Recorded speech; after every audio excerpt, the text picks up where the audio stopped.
अब हम देखते हैं कि अगर हमारे पास एटम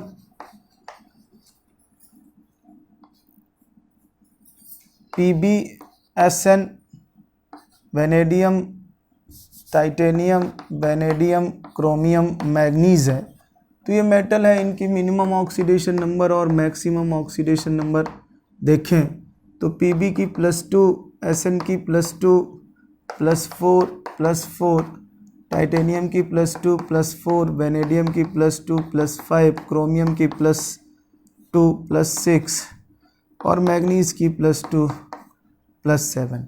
इस तरह से ये हाईएस्ट ऑक्सीडेशन नंबर है। तो अभी हमने जो पीछे एग्जाम्पल देखा था कि क्रोमियम में मैक्सिमम ऑक्सीडेशन नंबर +6 है, तो कोई भी कंपाउंड क्रोमियम का +6 से ज़्यादा नहीं हो सकता। अब जैसे आपसे बोला जाए कि H2S2O8 है, इसमें सल्फ़र का ऑक्सीडेशन नंबर बताओ, तो अगर आप वैसे एवरेज वैल्यू आप देखें तो देखिए +2 + 2x -16 = 0, x = +7 आ जाएगा। आपको पता है नॉट पॉसिबल, क्योंकि maximum oxidation number of sulphur आपने पीछे पढ़ा है +6, इसलिए आंसर आपका +6 होगा दिस। अब ये तो आंसर करने के लिए, लेकिन एक्सप्लेनेशन जब भी होगा वो स्ट्रक्चर देखकर ही होगा। तो देखें अगर इसकी स्ट्रक्चर, तो ये चूँकि एसिड है और मैंने बोला था पीछे कि लुईस स्ट्रक्चर में आपको समझाया हुआ है कि किसी भी एसिड की स्ट्रक्चर बनानी है तो जितनी बेसिसिटी है उतने OH बनाएंगे और बाकी बचे हुए ऑक्सीजन, और अगर 2 सेंट्रल एटम है तो इक्वली डिस्ट्रीब्यूशन करेंगे और इस तरह से ये और बाकी बचे हुए 2 ऑक्सीजन इसके सेंटर पर आ जाएंगे। तो ये दिस इज परऑक्साइड लिंकेज, एक ऑक्सीजन आपस में ज्वाइन है, तो बच्चे ये परऑक्साइड लिंकेज होती है ये। तो यहाँ पे अगर इसकी स्ट्रक्चर से हम देखें तो इसका ऑक्सीडेशन नंबर -1 होगा, बाकी नॉर्मल ऑक्सीजन है तो -2 हो गए, -2 -2 -2। तो आप देख सकते हैं सल्फ़र का ऑक्सीडेशन नंबर +6 आएगा यहाँ पर, और यहाँ पर भी +6 आएगा दिस। तो ऐसे भी देख सकते हैं कि सभी की वैल्यू डाली, टोटल 0 करना है। ये देखो इधर वाले में 0, इधर वाले में 0। अब एक तरीका और है कि स्ट्रक्चर देखकर कैसे ऑक्सीडेशन नंबर निकालते हैं, अभी बताता हूँ आपको। कि जैसे आपके पास है अगला एग्जाम्पल H2SO5, इसे बोलते हैं मार्शल एसिड, ये ऊपर मार्शल एसिड है, और ये कैरोज एसिड है, कैरोज एसिड, और इसे परऑक्सी सल्फ्यूरिक एसिड भी बोलते हैं, परऑक्सी सल्फ्यूरिक एसिड, ये परऑक्सी सल्फ्यूरिक एसिड। तो एक बात समझ लीजिए आप कि किसी भी एक एसिड में अगर हम एक एक्स्ट्रा ऑक्सीजन डाल देते हैं तो वो परऑक्सीइक एसिड बन जाता है, ये तो परऑक्सीइक एसिड बन जाएगा। तो इससे हमें पता चल जाता है कि क्या है वो, तो इसका मतलब उस पर परऑक्साइड लिंकेज आ जाएगी। तो अगर हम इसकी ऑक्सीडेशन नंबर निकालने की कोशिश करें सल्फ़र की, तो +2 + x -10 = 0, तो x = +8 निकलेगी, जो नॉट पॉसिबल, क्योंकि मैक्सिमम ऑक्सीडेशन नंबर सल्फ़र का कितना है, सल्फ़र का मैक्सिमम ऑक्सीडेशन +6 है। तो आंसर जो करना है वो आपको +6 करना है, और उसका एक्सप्लेनेशन स्ट्रक्चर से आएगा। तो देखिए इसकी स्ट्रक्चर क्या होती है, ये एक परऑक्साइड लिंकेज आ जाती है। अब एक बात आप ये याद रखना हमेशा कि परऑक्साइड लिंकेज जब भी आपको किसी स्ट्रक्चर में दिखानी है, जैसे आपने बोला कि इक एसिड पर हमने एक ऑक्सीजन डाला तो परऑक्सीइक एसिड हो गया, तो जब भी उसकी परऑक्साइड लिंकेज दिखानी है तो ये OH की साइड में ही, क्योंकि O को बीच में बनाना है, तो चाहे इस OH के बीच में बना दीजिए चाहे इस OH के बीच में बना दीजिए, वहाँ आपने उस एक्स्ट्रा ऑक्सीजन को दिखाना है। मतलब अगर हम सल्फ्यूरिक एसिड की स्ट्रक्चर देखें, ये सल्फ्यूरिक एसिड रहा होगा और इस सल्फ्यूरिक एसिड में एक ऑक्सीजन आपने इसको एक्स्ट्रा दी होगी, ये है, तो जब इसको एक ऑक्सीजन एक्स्ट्रा दी होगी तब जाके ये H2SO5 परऑक्सी एसिड बना होगा। तो अब H2SO4 की स्ट्रक्चर देखें तो ये बेसिसिटी इसकी 2 है, तो मैंने बोला जितनी बेसिसिटी होती है उतने OH बनाते हैं, और बाकी बचे हुए ऑक्सीजन डबल बॉन्ड और हाइड्रोजन सिंगल बॉन्ड, जो उनका नॉर्मल नेचुरल तरीका है, उससे वो बॉन्डिंग शो करते हैं। तो यहाँ पर अगर आप देखें तो ये डबल बॉन्ड है और ये डबल बॉन्ड है। इस तरह से ये H2SO4 है। अब इसमें जब एक्स्ट्रा ऑक्सीजन आएगी, मतलब पेरोक्साइड लिंकेज बनेगी, तो चाहे इस OH के बीच में ऑक्सीजन डाल दो, चाहे यहाँ, तो जितने भी एसिड होंगे इक एसिड, उनमें जब आप एक्स्ट्रा ऑक्सीजन डालेंगे तो वो पेरोक्सी एसिड बनाएंगे, तो वहाँ पर पेरोक्साइड लिंकेज आपको शो करनी पड़ेगी। तो वो वही शो कर सकते हैं जो OH के बीच में बना सकते हैं स्ट्रक्चर, ये है। तो एक और इसका एग्जाम्पल देखिए, H3PO5। अच्छा, अब मेन पॉइंट पर आइए। अब मान लीजिए इसकी ये स्ट्रक्चर हमें पता चल गई, तो ये बात ध्यान रखना कि कोई भी सेंट्रल एटम जितने बॉन्ड बना रहा है उसकी ऑक्सीडेशन नंबर उसी बॉन्ड के रिस्पेक्ट में देखी जाती है। अगर वो 6 बॉन्ड बना रहा है तो ऑक्सीडेशन नंबर 6 है। अगर सराउंडिंग निगेटिव है तो वो प्लस होगा, और सराउंडिंग अगर पॉजिटिव है तो वो माइनस होगा। ये है। अगर 3 बॉन्ड बनाया है और सराउंडिंग प्लस वाली है, तो उन तीनों प्लस के बदले में उसका ऑक्सीडेशन नंबर -3 हो जाएगा। जैसे NH3 है मान लीजिए, तो NH3 में अगर आप देखें तो नाइट्रोजन HHH, इसके 3 बॉन्ड बन रहे हैं इसके, तो सराउंडिंग ये पॉजिटिव है नाइट्रोजन के रिस्पेक्ट में, क्योंकि nitrogen more electronegative than hydrogen. तो अगर 3 बॉन्ड बना रहे हैं तो ये 3 हाइड्रोजन के बदले, 3 बॉन्ड के बदले में ये -3 हो जाएगा। ये अगर आप स्ट्रक्चर से देखना चाहते हैं, अदरवाइज वैसे पता है तो x है, हाइड्रोजन की +1 होती है, तो x + 3 = 0, तो x = -3 आ जाएगी। लेकिन आप स्ट्रक्चर से बताएंगे तो इस तरह से बॉन्ड को काउंट करेंगे और देखेंगे कि सराउंडिंग का नेचर कैसा है, इलेक्ट्रोनिगेटिव है या इलेक्ट्रोपॉजिटिव है with respect to central atom. यानी सेंट्रल एटम सराउंडिंग के रिस्पेक्ट में क्या है, अगर सराउंडिंग के रिस्पेक्ट में निगेटिव है तो निगेटिव आएगी, और सराउंडिंग के रिस्पेक्ट में अगर इलेक्ट्रोपॉजिटिव है तो पॉजिटिव आएगी। ये देखना है आपको। तो यहाँ H3PO5 में देखिए ये पेरोक्सी फास्फोरिक एसिड हो जाएगा, और फास्फोरिक एसिड की स्ट्रक्चर ये होती है, 3 OH बेसिसिटी है और 1 डबल बॉन्ड। ये फास्फोरिक एसिड की स्ट्रक्चर बनाई है आपने। अब इस पे फास्फोरिक में एक एक्स्ट्रा ऑक्सीजन आया है, तो आप ये यहाँ पर ऑक्सीजन डाल दीजिए, चाहे इधर डाल दीजिए और चाहे इधर डाल दीजिए, चाहे इधर डाल दीजिए। ये है। अब देखेंगे कि अगर आप वैसे ऑक्सीजन का ऑक्सीडेशन नंबर से सॉल्व करना चाहते हैं, तो आप यहाँ देखें कि अगर आप यहाँ निकालेंगे तो उस समय आप जनरल यही निकालेंगे, जल्दी में आपकी आदत यही पड़ी है एवरेज वैल्यू निकालने के लिए। +3 + x - 8 = -10 = 0, तो x की वैल्यू आप वहाँ +7 निकाल देंगे, पर नॉट पॉसिबल है, ये पॉसिबल ही नहीं है। फास्फोरस की मैक्सिमम +5 निकाली है, तो आंसर +5 हो जाएगा, क्योंकि मैक्सिमम फास्फोरस की ऑक्सीडेशन नंबर +5 है। ये तो अब आप जस्टिफिकेशन देखें कि ये -1 का है, ये -2 का है, ये -2 का है, ये -2 का है, ये दोनों -1 के हैं, ये 3 हाइड्रोजन +1 के हैं। तो टोटल फास्फोरस का वैल्यू क्या आएगा जीरो करने के लिए, तो +5 आएगा। कैसे? -2 -2 और -2 माइनस के 6 हो गए और माइनस के 8 हो गए, और 3 हाइड्रोजन प्लस के हैं, तो 3 प्लस के निकाल देंगे तो आप प्लस के 5 बन जाएंगे फास्फोरस के।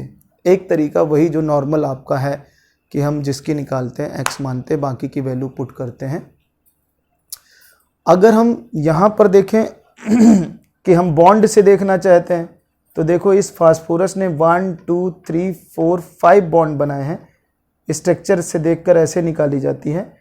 5 बॉन्ड बनाए हैं, 1 2 3 4 5, और वो ऑक्सीजन के साथ बनाए हैं। ऑक्सीजन इलेक्ट्रोनिगेटिव है, इसलिए बदले में ये +5 हो गया। यहाँ देखें इस सल्फर ने 1 2 3 4 5 6 बॉन्ड बनाए हैं ऑक्सीजन के रिस्पेक्ट में, इसलिए इसकी +6 हो गई ये। और वैसे भी आपने ये आंसर +6 लिखा है, ये वैल्यू देखकर समझ लीजिए। मैक्सिमम को पार किया तो आंसर मैक्सिमम किया। अब आप यहाँ भी देखें 1 2 3 4 5 6 बॉन्ड बना रहा है, इसलिए +6। इसको देखें 1 2 3 4 5 6 बना रहा है, +6। ऑक्सीजन चूंकि निगेटिव है, इसलिए सल्फर की +6। तो स्ट्रक्चर देखकर हम जितने कोवैलेंट बॉन्ड बनाएगा उतने बना सकते हैं। अब ये परऑक्सी एसिड्स के हमने देखे जब मैक्सिमम को पार कर जाता है। तो एक और लास्ट एग्जांपल H2CO4, तो ये परऑक्सी कार्बोनिक एसिड हो जाएगा। और इस कार्बोनिक एसिड का अगर आप देखें तो ये है, ये आएगी इसकी स्ट्रक्चर। तो 1 2 3 4 बॉन्ड बना रहा है, तो ये +4 हो जाएगा। वैसे निकालेंगे तो +2 + x - 8 = 0, x = +6 आएगा, नॉट पॉसिबल। आंसर कार्बन का मैक्सिमम +4 होगा, ये मैक्सिमम वैल्यू जो होगी वो आंसर कर देना है, ये होता है। चलिए अब आगे आए तो हम यहाँ पर देखें स्ट्रक्चर बेस्ड, तो actual oxidation number of atoms in compound according to structure Lewis structure देखकर हम उसकी एक्चुअल वैल्यू निकाल सकते हैं। देखिए कैसे निकाल सकते हैं, एग्जाम्पल देखिए, हमें दिया गया है CH3COOH। तो जब एक से ये वाला चीज़, ये जो है पॉइंट, ये तभी लगाना है जब उसके एक से ज़्यादा सेंट्रल एटम है। तो ज़रूरी नहीं है कि हर एक सेंट्रल एटम की वैल्यू सेम ही आए। मतलब अगर किसी एटम के अंदर 4 सल्फर हैं तो ज़रूरी नहीं है कि चारों सल्फर का ऑक्सीडेशन नंबर सेम ही आए। लेकिन हम जब x मानते हैं तो that is average oxidation number, सभी की सेम निकाल लेते हैं। पर ज़रूरी नहीं है, उस कंपाउंड में हो सकता है 2 सल्फर 0 वाले हों, हो सकता है माइनस वाले हों, कुछ प्लस वाले हों। तो जब ऐसा आंसर एग्जामिनर चाहता है तो उसमें एक से ज़्यादा टाइप का आंसर रहेगा, मतलब +2 - 3 लिखा होगा, तो हम समझ जाएंगे कि एक्चुअल वैल्यू है। अगर एक सिंगल वैल्यू दे रहा है, इसका मतलब है कि वो वही एवरेज वैल्यू ही जानना चाहता है सिंगल वैल्यू में। अगर दिया है +3 - 3 +5 +3, इस तरह के आंसर हैं, तो समझ जाना है कि वो एक्चुअल वैल्यू जानना चाहता है। तो देखिए जैसे CH3COOH है, अगर हम एवरेज निकालें तो 2 हैं तो ये 2x बन गया कार्बन, और 4 हाइड्रोजन है तो +4, और 2 ऑक्सीजन है तो -4 = 0। तो यहाँ x की वैल्यू 0 आ जाएगी। लेकिन अब आपसे पूछा जाए कि इस कार्बन की क्या है, इस कार्बन की क्या है, तो ज़रूरी नहीं है 0 है। हम स्ट्रक्चर देखेंगे तो इस कार्बन ने जो बॉन्ड बनाए हैं वो हाइड्रोजन के साथ बनाए हैं, और इसने जो बॉन्ड बनाए हैं ये ऑक्सीजन के साथ बनाए हैं। अब ये वाला बॉन्ड आपस में बनाया है, तो मैंने बोला है कि जब आपस में बॉन्ड बनता है तो वो इलेक्ट्रोनिगेटिविटी डिफरेंस 0 होता है, तो उस बॉन्ड की कोई वैल्यू नहीं होती किसी के रिस्पेक्ट में। तो ये बॉन्ड बेकार है, कोई ऑक्सीडेशन नंबर नहीं बनाएगा, ना तो इसके लिए ना तो इसके लिए। अब बचे हुए ये जो 3 बॉन्ड हैं, ये ऑक्सीजन से बना रहा है, ऑक्सीजन इसके रिस्पेक्ट में निगेटिव है, इसलिए कार्बन की +3 हो गई। और ये हाइड्रोजन के साथ बना रहा है, तो हाइड्रोजन कार्बन के रिस्पेक्ट में पॉजिटिव है, इसलिए कार्बन की -3 हो गई। अब अगर हम देखें तो एवरेज वैल्यू -3 + 3 मिलके 0 ही बनाएगा, इसलिए वहाँ पर 0 निकल रहा है। सो ये एवरेज बता रहा है, दोनों के लिए 0 मान लिया, पर दोनों ने अलग काम किया, इसलिए इसने पूरी कंपनी को घाटा दे दिया और इसने पूरी कंपनी को फ़ायदा दे दिया।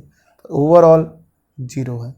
इस तरह से हम देखते हैं। तो अब बेस्ट पॉपुलर एग्जाम्पल जो जेई में आया हुआ है आपसे, वो देखते हैं। सबसे ज़्यादा 2 एग्जाम्पल आए हुए हैं, उन्हीं को चेक करते हैं। तो H2S4O6 या Na2S4O6, इसका नाम है सोडियम टेट्राथायोनेट। सोडियम टेट्राथायोनेट ये है।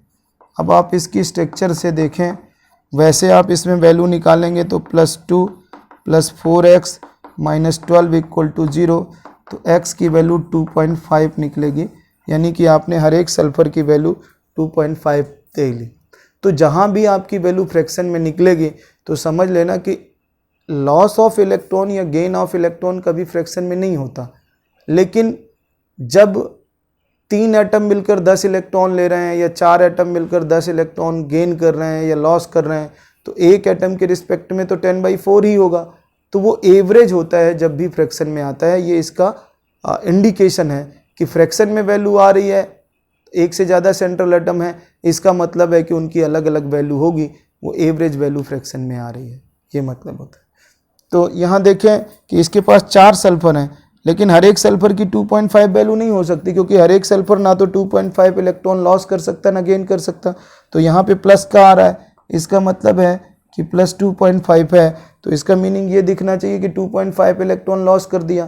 तो ऐसा तो कभी पॉसिबल नहीं है कि इलेक्ट्रॉन फ्रैक्शन में लॉस हो जाए, तो कैसे होगा? तो हम यहाँ पे इसकी स्ट्रक्चर अगर देखें तो ये इसकी स्ट्रक्चर है NaOS SSSONA, और इस तरह से डबल बॉन्ड हो, डबल बॉन्ड हो, डबल बॉन्ड हो, डबल बॉन्ड हो। अब इसके बीच में कितने भी सल्फर जोड़े जा सकते हैं, मतलब Na2S6O6 हो सकता है, Na2S8O6 हो सकता है। ध्यान रखना, तो जितने भी सल्फर होंगे वो सब बीच में आते जाएंगे और ये किनारे वाली स्ट्रक्चर ऐसे ही रहेगी।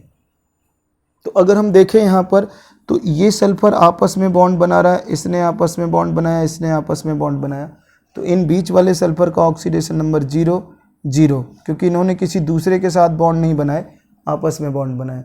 अब इस सल्फर ने देखो 1 बॉन्ड 2 3 4 5 दूसरे एटम से 5 बॉन्ड बनाए हैं, वो भी ऑक्सीजन से, तो +5। तो इस सल्फर का ऑक्सीडेशन नंबर +5, इस सल्फर का +5।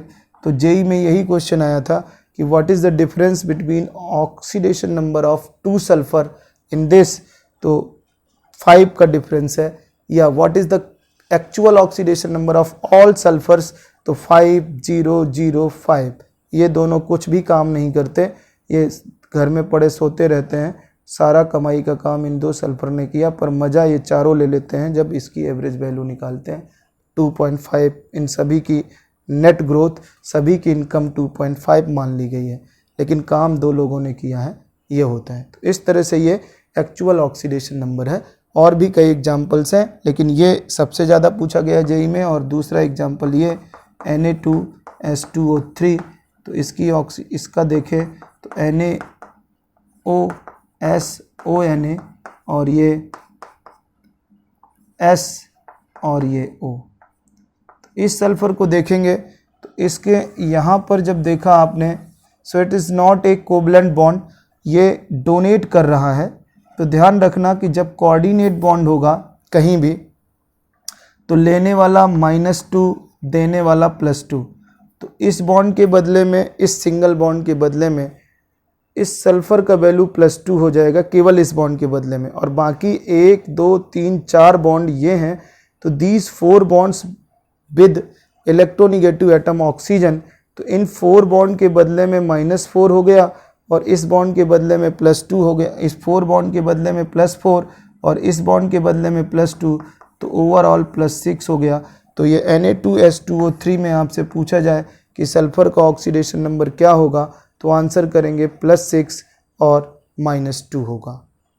इस तरह से इट इज़ द एक्चुअल या individual oxidation number of central atom in a compound, और it is calculated by structure. तो आप इसे नोट कर लीजिए, इसके बाद आगे देखते हैं। अगला एग्जाम्पल हम देखें Br3O8। तो इसकी स्ट्रक्चर में देखिए Br है, ये Br, ये Br, और ये ऑक्सीजन ऑक्सीजन ऑक्सीजन, ये और ये और ये। तो इस ब्रोमीन में देखें तो वैसे हमें पता है कि अगर आप देखें तो 3x - 16 = 0, x = 16/3 हो जाएगा। अब आप देखें कि 16/3 फ्रैक्शन में है, यानी कि 3 ब्रोमीन ने मिलकर 16 इलेक्ट्रॉन का लॉस किया है। लेकिन अगर अलग अलग देखें कि इंडिविजुअल ऑक्सीडेशन नंबर क्या है, तो ये क्या बनेगा, देखो 1 2 1 2 3 4 5 6 बॉन्ड ये ऑक्सीजन के साथ बना रहा है, और एक आपस में, तो ये ख़त्म, इसके बदले में +6, 1 2 3 4 इसके बदले में +4, और 1 2 3 4 5 6 इसके बदले में +6। इस तरह से ये इसने 6 इलेक्ट्रॉन का लॉस किया, इसने 4 का किया, इसने 6 का किया, और तीनों ने मिलकर ये 16 का किया, इसलिए एक की 16/3 हो गई। ये मतलब होता है एवरेज। आगे क्या और एग्जांपल देखें, C3O2, इसे कार्बन सब ऑक्साइड बोलते हैं, कार्बन सब ऑक्साइड। तो यहाँ पर देखें तो इसका स्ट्रक्चर बनेगा इस तरह से, ये और ये, तो ये बीच वाला आपस में ही सिर्फ बॉन्ड बना रहा है, तो ये 0 है, इसने 2 बॉन्ड इसके साथ बनाए तो +2 और इसने भी +2, इस तरह से ये इनकी ऑक्सीडेशन नंबर है। अगला एग्जांपल है ब्लीचिंग पाउडर। ब्लीचिंग पाउडर में हम देखें तो ब्लीचिंग पाउडर जो हमारा होता है, तो ब्लीचिंग पाउडर है CaOCl2। तो अगर हम देखें इसको तो यहाँ क्लोरीन का +2 -2 + 2x = 0, x की वैल्यू 0 आ जाएगी, यानी क्लोरीन का ऑक्सीडेशन नंबर 0। लेकिन अगर हम इसको एक्चुअल में देखें तो ये Ca+2 OCl- और Cl- मिलता है, तो यहाँ -1 आएगा क्योंकि Cl- है, और यहाँ पर देखेंगे तो -2 + x = -1, x = +1। तो क्लोरीन का ऑक्सीडेशन नंबर ब्लीचिंग पाउडर में पूछा जाता है आपसे, तो आप +1 और -1 करेंगे। इस तरह से आपके पास है Fe3O4, Mn3O4 एंड Pb3O4। ये आपके मिक्स्ड ऑक्साइड हैं, और इन मिक्स्ड ऑक्साइड में अगर एक्चुअल ऑक्सीडेशन नंबर देखें तो ये मिक्सचर है FeO + Fe2O3 का, तो यहाँ पर +2 और +3 स्टेट में है। अगर यहाँ देखें तो ये MnO + MnO2 का मिक्सचर है, तो यहाँ पर इसका ऑक्सीडेशन नंबर +2 और +4 है। और इसको देखें तो ये PbO और PbO2 का मिक्सचर है, और यहाँ पर इसका ऑक्सीडेशन नंबर भी +2 और +4 है। वैसे देखें तो वैसे 3x - 8 = 0, x = 8/3। So this is fraction is average value. इस तरह से लास्ट एग्जांपल आपका NH4NO3 है। अगर आप इसको देखें तो ये NH4+ और NO3- में टूटता है, तो इनमें दोनों में अलग अलग ऑक्सीडेशन नंबर निकलेगी। तो ये x की वैल्यू -3 और x - 6 = -1, x = +5। तो इस तरह से इंडिविजुअल ऑक्सीडेशन नंबर हम किसी भी एटम में स्ट्रक्चर के थ्रू निकाल सकते हैं, या उसके आयंस के थ्रू, कितने आयंस में वो टूटता है। तो ये आपका ऑक्सीडेशन नंबर निकालने का टॉपिक कंप्लीट हो गया। Thank you.